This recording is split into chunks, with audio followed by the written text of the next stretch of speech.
ప్రియమైన సహోదరి సహోదరులకు యేసుక్రీస్తు నామములో శుభములు. దేవుని యొక్క మహిమ మీ మీద ప్రకాశించునుగాక.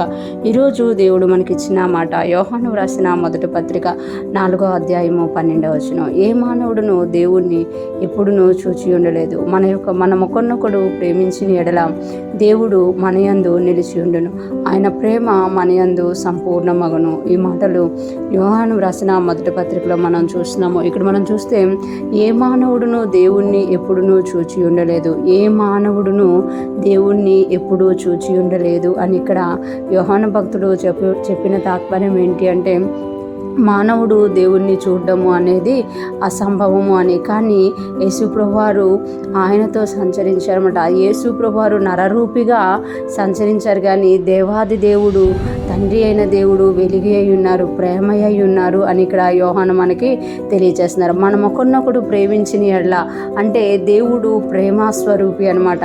ఆయన యొక్క స్వభావము ఏంటి అని అంటే ప్రేమ అనమాట. ఒక తండ్రి తన పిల్లల్ని ప్రేమించినట్లు, ఒక తల్లి తన పిల్లలను ప్రేమించినట్లు, అంతకంటే అధికమైన కొన్ని వేల రెట్ల ప్రేమ దేవుడు మన మీద చూపిస్తుందన్నమాట. మనం ఒకరినొకరిని ప్రేమించిన ఎట్లా దేవుడు మన యందు నిలిచి ఉండును. ఎప్పుడైతే మనం ఒకరినొకరు ప్రేమిస్తామో మనలో ఎవరు నిలిచి ఉంటారట? దేవుడు నిలిచి ఉంటారు. ఎందుకు అనంటే ప్రేమ అనేది మానవుని స్వభావము కాదనమాట, దుష్టుని స్వభావము కాదు. ప్రేమ అనేది దేవుని స్వభావము.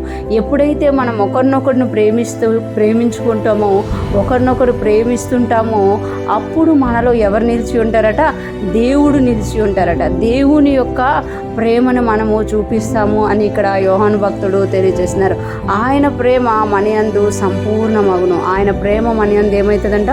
సంపూర్ణమగును. అంటే ఒకరినొకరు ప్రేమించడం వలన దేవుడు మనయందు నిలిచి ఉండడమే కాదు, ఆయన మన ద్వారా సంపూర్ణమవుతారు. ఆయన ప్రేమ స్వరూపి కనుక మనము ఎప్పుడైతే క్రీస్తు ప్రేమను చూపిస్తూ ఉంటామో ఆ ప్రేమ అనేది దేవుణ్ణి చూపిస్తుంది అని ఇక్కడ యోహాను భక్తుడు తెలియజేస్తున్నారు. చాలా రకాలైన ప్రేమలు ఈ లోకంలో మనం చూస్తూ ఉంటాం.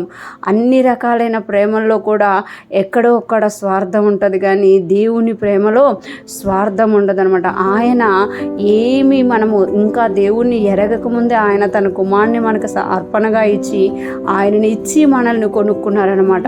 అంటే కుమారుణ్ణి ఇవ్వగలిగేంత ప్రేమ దేవుడు మన పట్ల చూపించారు. మనము ఎంత ప్రేమ ఆయనకి చూపించగలుగుతున్నాం.